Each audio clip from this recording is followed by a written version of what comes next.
تبھی تو لکھا ہے پیران پیر حضرت غوث اعظم شیخ عبد القادر جیلانی رحمہ اللہ تعالیٰ، ان کے زمانے میں ان کی خانقاہ کا خرچہ خوب تھا، خوب خانقاہی نظام چلتا تھا، ہزاروں لوگ آ رہے ہیں، کھا رہے ہیں، اور غربا مساکین کے اندر لنگر تقسیم ہو رہے ہیں۔ تو وقت کے ایک نواب نے دیکھا، وقت کے ایک حاکم نے دیکھا کہ بھائی اس خانقاہ کا اتنا بڑا خرچہ، اور ہزاروں دنیا صبح شام آ کے اس یہ لنگر عام سے نفع اٹھا رہی ہے، ایسے شاہی دسترخوان بھی نہیں ہے جیسے دسترخوان شیخ عبد القادر جیلانی کے۔ تو اسے ایک رکا لکھا اور قاصد کو بھیجا کہ حضرت آپ کی خانقاہ کا اتنا لمبا چوڑا خرچہ ہے، ہم یہ چاہتے ہیں کہ نیمروز ایک علاقہ ہے، ایک نیمروز کا علاقہ، اس کی پوری جو ریاست وہ آپ کے نام کر دیں، نیمروز کا پورا علاقہ آپ کے نام کر دیں، تو وہاں کی زراعت، وہاں کی ساری خوشحالی اور مال و دولت آپ اس خانقاہ کے خرچے پہ جو ہے وہ صرف کریں۔ تو گویا کہ نیمروز، اور نیمروز کا معنی آپ یہ سمجھیں کہ نیمروز کا معنی آدھا دن، جیسے نیم شب ہے آدھی رات، اور نیمروز آدھا دن، تو گویا کہ اس علاقے کا نام نیمروز تھا۔ کہا کہ نیمروز کی جو ہے وہ ریاست آپ کے سپرد کرتے ہیں۔ حضرت کو رکا ملا، حضرت نے دیکھا اور اس کے پیچھے لکھ دیا۔ کیا بات لکھی؟ سبحان اللہ!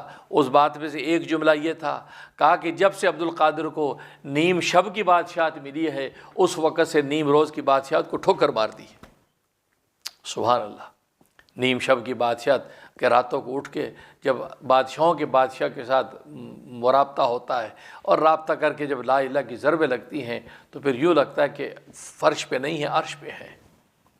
پھر آسمانوں پہ سے خیر اور راحت کے فیصلے ہوتے ہیں، پھر دولت قدموں میں آتی ہیں، بادشاہت منتظر نظر آتی ہیں۔ تو جب سے نیم شب کی بادشاہت ملی ہے، فرمایا کہ اس وقت سے نیم روز کی بادشاہت کو ٹھوکر مار دی۔ تو گویا کہ دیکھیے بظاہر جو نعمتیں اللہ تبارک و تعالیٰ عطا کر رہے ہیں، یہ تعلق مالا اس قدر ہے کہ دنیا کی بادشاہتوں کی ان کی نظر میں کوئی قیمت نہیں ہے۔